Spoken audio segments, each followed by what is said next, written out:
जय सनातन दोस्तों, आज हम शिव पुराण के दूसरे खंड विद्येश्वर संहिता के प्रथम अध्याय का अध्ययन करेंगे। तो चलिए प्रारंभ करते हैं।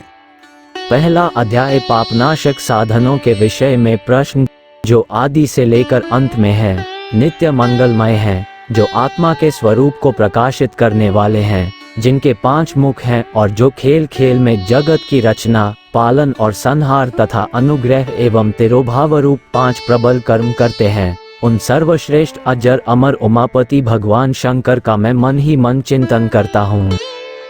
व्यास जी कहते हैं, धर्म का महान क्षेत्र जहाँ गंगा यमुना का संगम है, उस पुण्यमय प्रयाग जो ब्रह्मलोक का मार्ग है, वहाँ एक बार महातेजस्वी महाभाग महात्मा मुनियों ने विशाल यज्ञ का आयोजन किया। उस ज्ञान यज्ञ का समाचार सुनकर पौराणिक शिरोमणि व्यास जी के शिष्य सूत जी वहां मुनियों के दर्शन के लिए आए।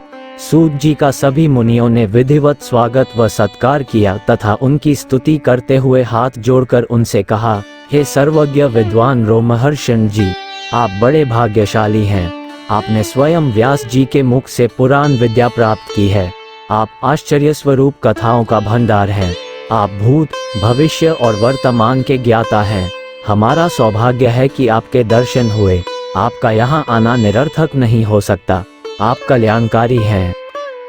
उत्तम बुद्धि वाले सूत जी, यदि आपका अनुग्रह हो तो गोपनीय होने पर भी आप शुभाशुभ तत्व का वर्णन करें, जिससे हमारी तृप्ति नहीं होती और उसे सुनने की हमारी इच्छा ऐसे ही रहती है।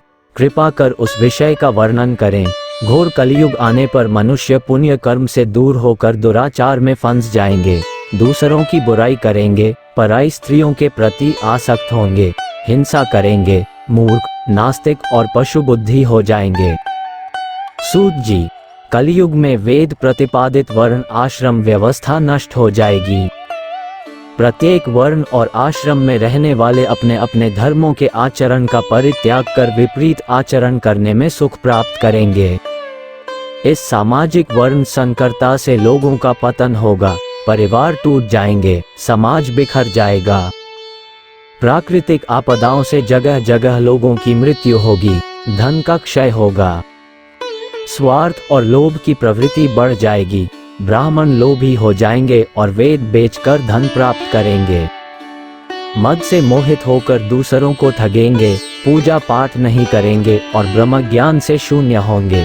क्षत्रिय अपने धर्म को त्याग कर कुसंगी, पापी और व्यभिचारी हो जाएंगे। शौर्य से रहित हो वे शूद्रों जैसा व्यवहार करेंगे और काम के अधीन हो जाएंगे।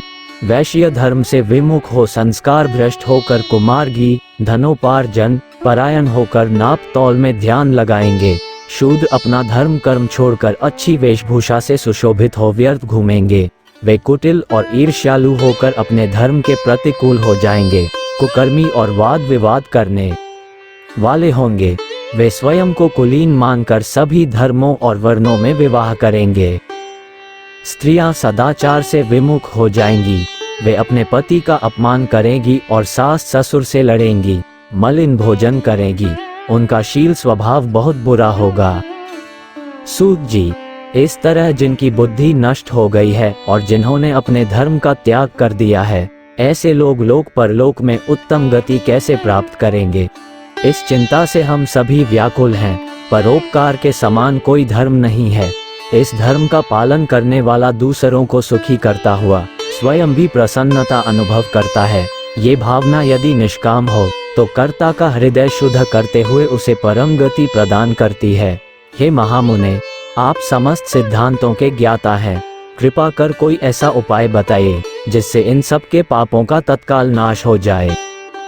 व्यास जी कहते हैं, उन श्रेष्ठ मुनियों की यह बात सुनकर सूत जी मन ही मन परम श्रेष्ठ भगवान शंकर का स्मरण करके उनसे इस प्रकार बोले। पहला अध्याय समाप्त।